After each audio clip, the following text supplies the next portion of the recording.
episode of Arabian Nights. And when the 13th night had come, she said, "It is related, O auspicious king, that the second calendar continued telling his story to the young mistress of the house in these words. Mistress, when I kicked down the alcove, the woman cried, 'The Ifrit is upon us. Did I not warn you? As Allah lives, you have destroyed me. Flee by the way you came and save yourself.' I rushed to the staircase, forgetting my sandals and my axe in the hurry of my terror. When I had climbed a few steps, I remembered them and went back to look for them. But the earth opened, and an Ifrit of terrible size and ugliness sprang from it, crying to the woman, 'What does all this violence mean?' It frightened me. 'What harm has befallen you?' 'No harm,' she answered, 'save that just now I felt my heart heavy with solitude, and rising to get some drink to lighten it, I fell against the alcove.' But the Ifrit, who had looked about the hall and seen my sandals and my axe, cried, 'Oh, and what are these things you line? Tell me, what man do they belong to?'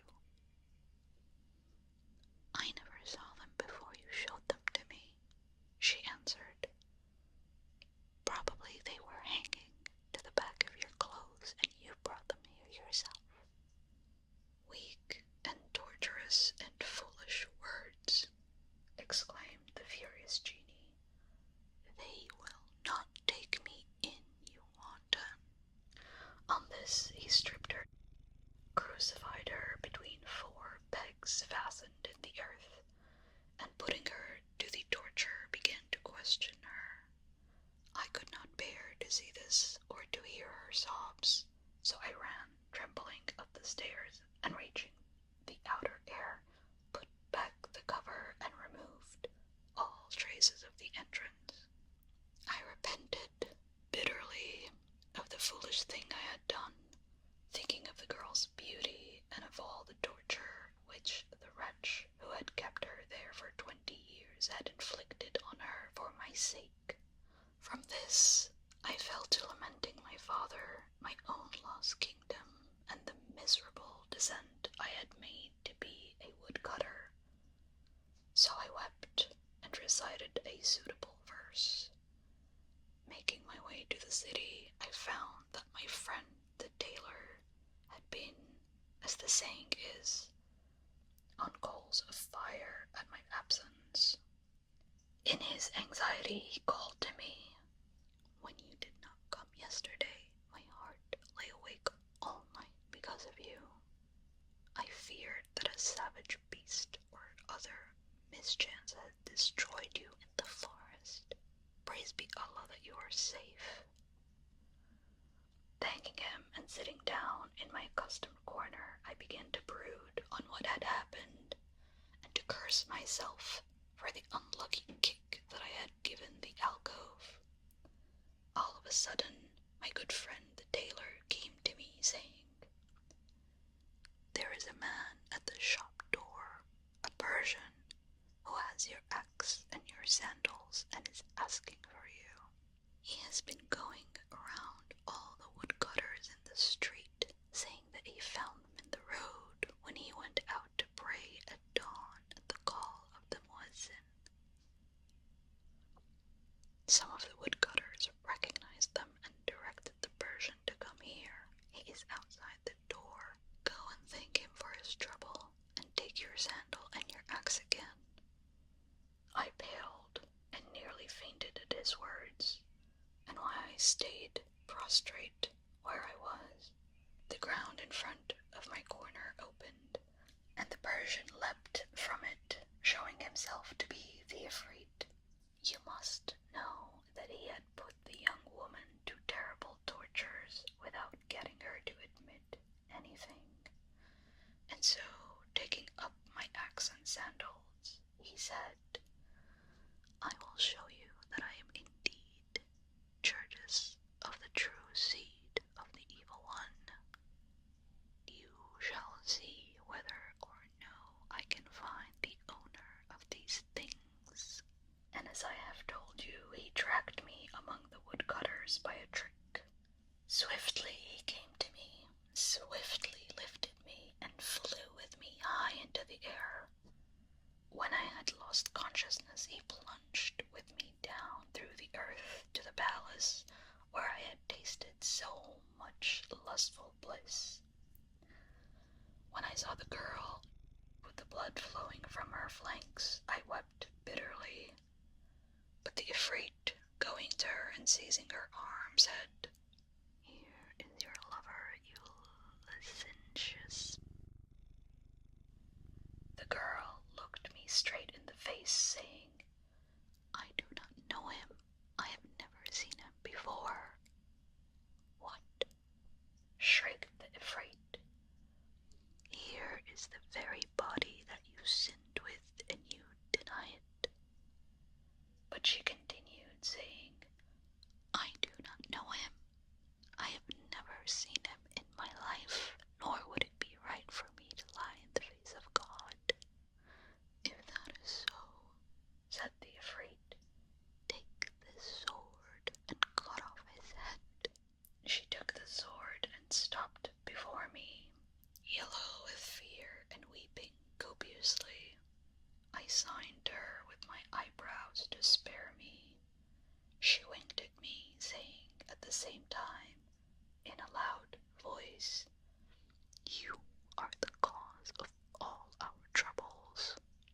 I signed her again with my eyebrows, at the same time reciting these ordinary lines, whose inner significance the Ifrit could not understand. I could not say I had a secret for your ears, but my eyes said so. I could not say that you had caused my tears, but my eyes said so. I could not say my fingers mean I love you. I could not say my brows are meant to move you. I could not say my heart is here to prove you, but my eyes said so. The poor girl understood my signs and my verses, and therefore threw the sword at the feet of the Ifrit, who picked it up and handed it to me. Cut off her head, he said, and you shall depart free and unharmed. Certainly, I answered, grasping the sword, stepping forward and raising my arm. But she said with her brows, Did I betray you? So I wept and threw away the sword, saying to the Ifrit, Great genie, robust, unconquerable hero, if she, who being a woman, has neither faith nor reason, found it unlawful to cut off my head and threw away the sword, how can I, who am a man, find it lawful to cut off her head, especially as I have never seen her before?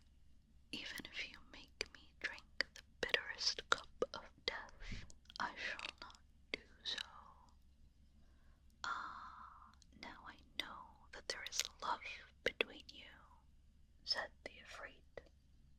Then, mistress, the devil cut off both the hands and both the feet of the poor girl with 4 strokes of the sword, so that I thought I should die of grief at the sight. But even so, she looked at me sideways and winked at me, and alas, the Ifrit saw the wink.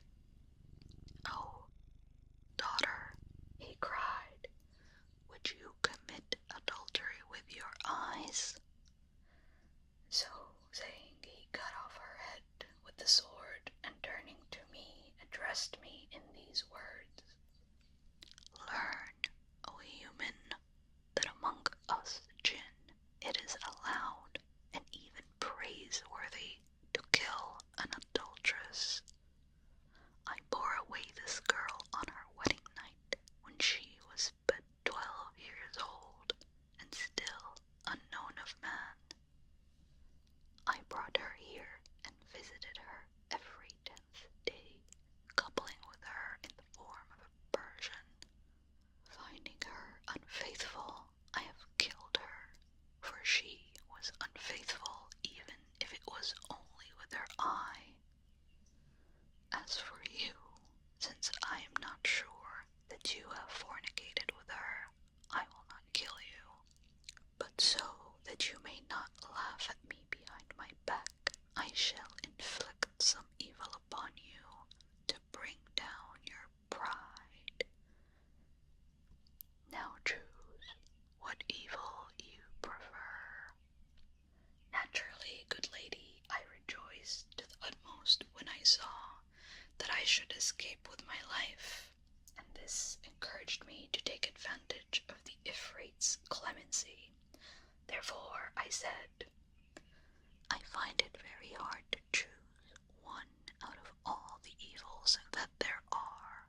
I think I would prefer none." The Ifrit stamped in vexation and said, "I told you to choose. Choose quickly, then, into what form I shall change you. What? An ass? A dog? A mule? A crow? An ape?" I answered, still facetiously hoping for pardon, "As Allah lives, Master Churches of the great tribe of the Evil One, if you spare me, Allah will spare you. Well, He knows how to reward one who pardons a good Muslim that has done no harm." I went on, praying and humbling myself in vain, until he cut me short, saying, "No more words, or I shall kill you. Do not try to take advantage of my goodness, for I am fully determined to bewitch you in some way." Straightway he caught me up, broke all the palace and the earth about us, and flew so high with me up into the air that the earth appeared below me in the likeness of a little dish of water. At last he set me down on the top of a high mountain, and taking a handful of earth, mumbled some words over it, and then he muttered, "Hum, hum, hum," and threw it over me, crying, "Come out of that shape and be an ape." On the instant I became an ape, at least 100 years old, and as foul-faced as hell itself. Seeing myself in this form, I jumped about in grief and found myself capable of prodigious leaps. But these did me no good, so I sat down and wept, whereat the Ifrit laughed in a terrible fashion and disappeared.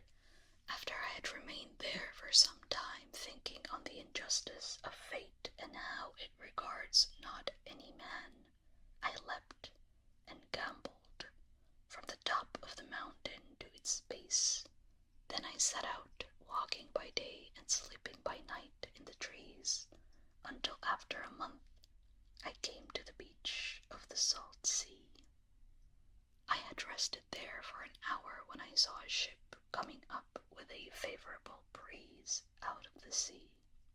I hid behind the rock and waited. After there had been much coming and going among the men, I screwed up my courage and leapt into the ship. "Chase the ill-omened beast out of that," cried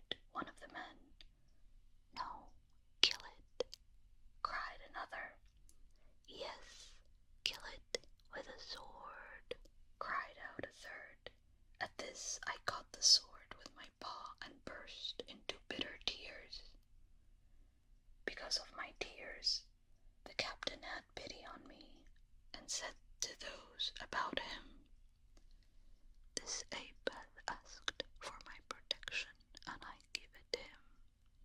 Let no one take hold of him, or chase him, or interfere with him." Then he called me to him and spoke kind words to me, all of which I understood.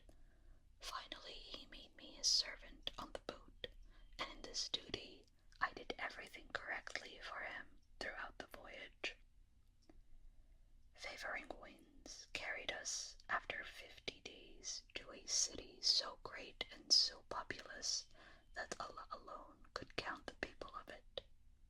As we cast anchor, certain officers of the king of that place came and welcomed the merchants we had aboard, and gave them, with the kind greetings of the king, a roll of parchment, on which each man was commanded to inscribe a line in his fairest writing.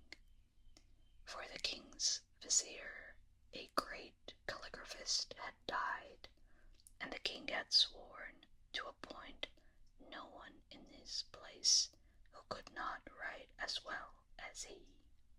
Ape that I was, I snatched the parchment from their hands and fled away with it, so that they were afraid that I would tear it and throw it in the water. Some were trying to coax me and some to kill me.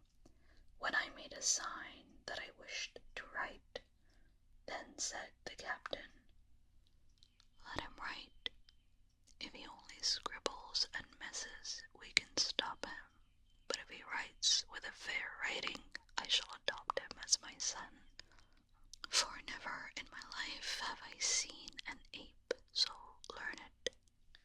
I took the reed pen and pressing it upon the pad of the ink pot, carefully spread the ink on both its faces and began to write. I improvised 4 stanzas, each in a different character and style. The first, Enrique. "The giver has been sung since time was new, but givers with a hand like yours are few. So first and foremost we will look to God, and when he fails us we will look to you." The second, in Rayani. "I'll tell you of this pen, it is of those pens that are mightier than cedar bows. He holds it in 5 fingers of his hand, and from it pour 5 rivers of pure prose." The third, in Thuluthi. "I'll tell you of his immortality. He is so certain of eternity. It is his aim to write such things of him as that last critic shall not blush to see." And the fourth, in Muhakkak.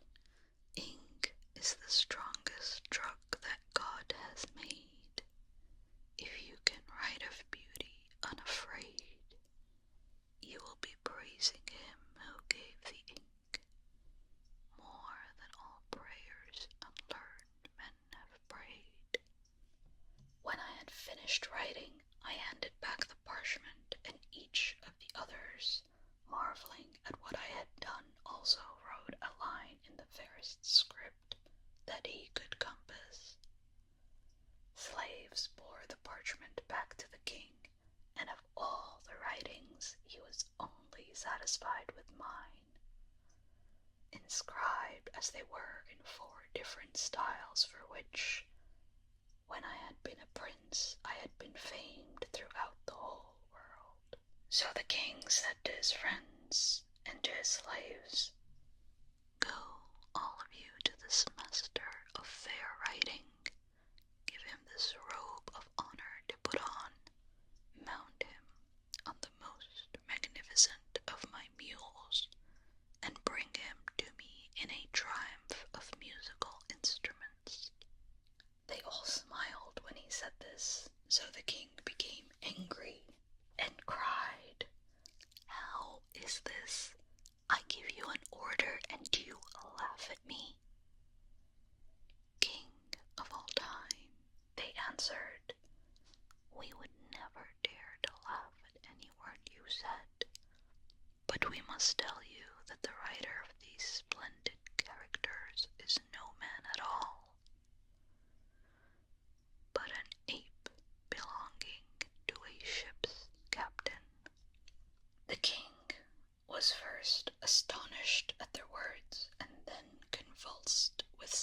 contagious laughter. "I shall buy that ape," he said, and he ordered all the people of his court to go down to the boat and fetch the ape ashore, taking with them both the mule and the robe of honor. "Yes, yes," he added. "Certainly you must clothe him in this robe and bring him to me mounted on the mule." All of them came down straight away to the boat and bought me at a great price from the captain, who found it hard to let me go. Then they dressed me in the robe of honor, after I signed to the captain all my grief at leaving him, set me upon the mule, and conducted me through the city to the noise of harmonious instruments. You may imagine that every soul in those streets was stricken with wonder and admiration at such an unusual sight. When I was brought before the king, I kissed the earth between his hands 3 times and stood still in front of him. He invited me to sit down, and I did so with such grace that all who were there, but especially the king, marveled at my fine education and the politeness of my behavior. When I was seated, the king sent all away except his chief eunuch, a certain young favorite slave, and myself. Then, to my delight, they ordered food, and slaves brought a cloth laid with all such meats and delicacies as the soul could possibly desire. The king signed to me to eat, so after rising and kissing the earth between his hands, according to 7 different schools of politeness, I sat down again in my best manner and began to eat, diligently recalling the education of my youth at every point. Finally, when the cloth was drawn, I rose, washed my hands, and returning to the king, took up an ink pot, a reed, and a sheet of parchment. On the last I inscribed these few lines, celebrating the excellence of Arabian pastries. "Sweet, fine pastries, rolled between white fingers, fried things whose fat scent lingers on him who in his haste tries to eat enough. Pastries, my love, Kunava, swimming in butter, breaded with right vermicelli.